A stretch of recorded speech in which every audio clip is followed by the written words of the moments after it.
英語聞き流し10分間、名作リスニング、英語テキストと MP3 ダウンロード、その他の物語は、ホームページよりご利用いただけます。88thpp.com 88thpp.com He wants the lad, said Boz Coges. Good dog. Good dog. I will go over to the lad the first thing at day dawn. For no one but Patrisky knew that Nello had left the hut, and no one but Patrisky divined that Nello had gone to face starvation and misery alone. The mill kitchen was very warm, great logs crackled and flamed on the hearth, neighbors came in for a glass of wine and a slice of the fat goose baking for supper. Alois, gleeful and sure of her playmate back on the morrow, bounded and sang and tossed back her yellow hair. Boz Coges, in the fullness of his heart, smiled on her through moistened eyes, and spoke of the way in which he would befriend her favorite companion. The housemother sat with calm, contented face at the spinning wheel, the cuckoo and the clock chirped mirthful hours. Amidst it all Patrisky was bidden with 1,000 words of welcome to tarry there a cherished guest. But neither peace nor plenty could allure him where Nello was not.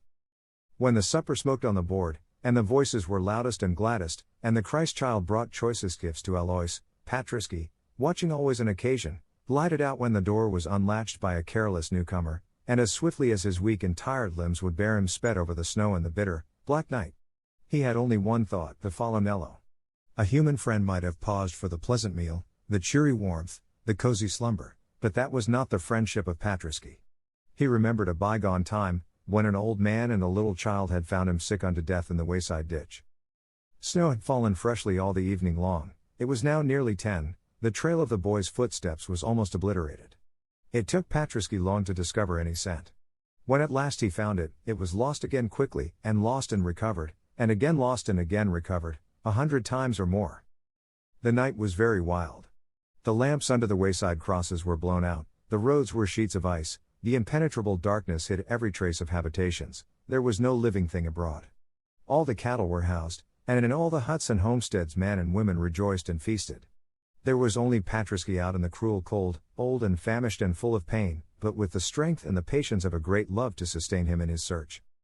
The trail of Nello's steps, faint and obscure as it was under the new snow, went straightly along the accustomed tracks into Antwerp.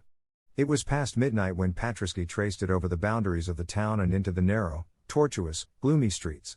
It was all quite dark in the town, save where some light gleamed ruddily through the crevices of house shutters, or some group went homeward with lanterns chanting drinking songs. The streets were all white with ice, the high walls and roofs loomed black against them. There was scarce a sound save the riot of the winds down the passages as they tossed the creaking signs and shook the tall lamp irons. So many passers-by had trodden through and through the snow, so many diverse paths had crossed and recrossed each other, that the dog had a hard task to retain any hold on the track he followed.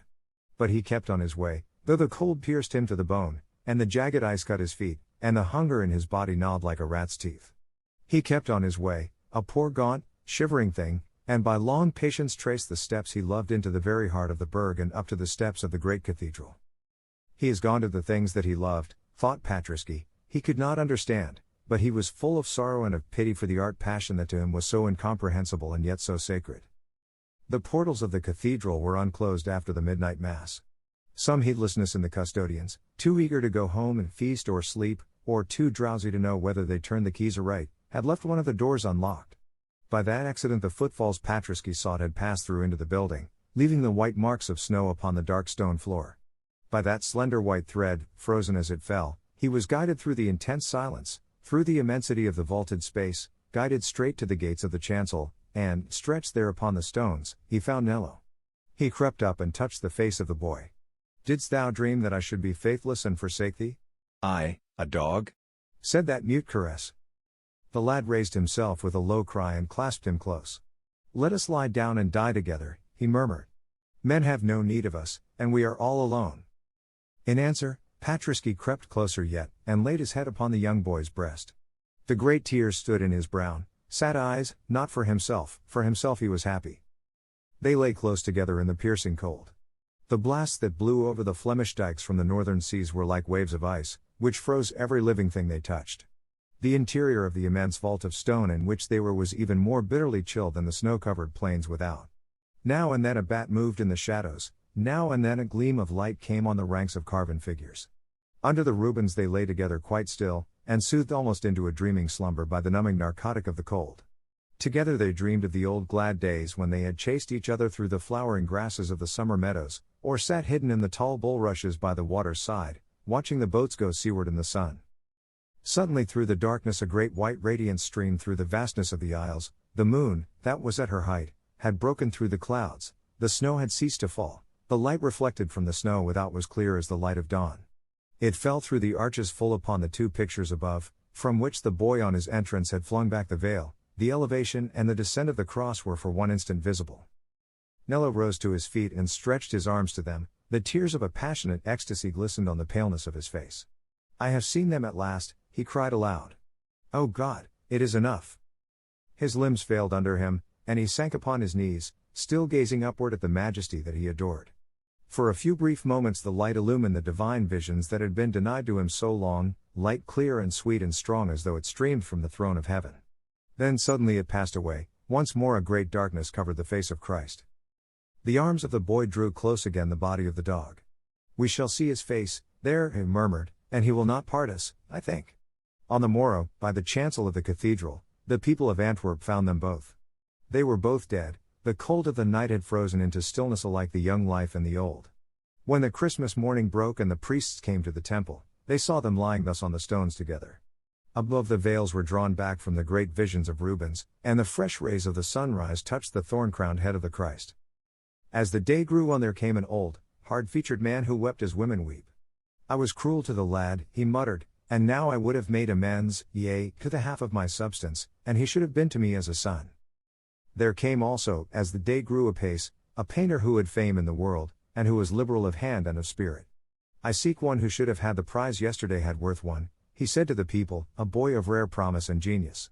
An old woodcutter on a fallen tree at eventide, that was all his theme. But there was greatness for the future in it. "I would fain find him, and take him with me and teach him art." And a little child with curling fair hair, sobbing bitterly as she clung to her father's arm, cried aloud, "Oh, Nello, come. We have all ready for thee. The Christ child's hands are full of gifts, and the old piper will play for us, and the mother says thou shalt stay by the hearth and burn nuts with us all the Noel week long, yes, even to the Feast of the Kings. And Patriski will be so happy. Oh, Nello, wake and come."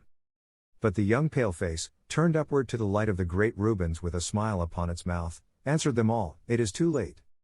For the sweet, sonorous bells went ringing through the frost, and the sunlight shone upon the plains of snow, and the populace trooped gay and glad through the streets, but Nello and Patriski no more asked charity at their hands. All they needed now Antwerp gave unbidden. Death had been more pitiful to them than longer life would have been. It had taken the one in the loyalty of love, and the other in the innocence of faith, from a world which for love has no recompense and for faith no fulfillment. All their lives they had been together, and in their deaths they were not divided, for when they were found the arms of the boy were folded too closely around the dog to be severed without violence, and the people of their little village, contrite and ashamed, implored a special grace for them, and, making them one grave, laid them to rest there side by side, forever. 英語聞き流し10分間、名作リスニング。英語テキストと MP3 ダウンロード、その他の物語は、ホームページよりご利用いただけます。88thpp.com 88thpp.com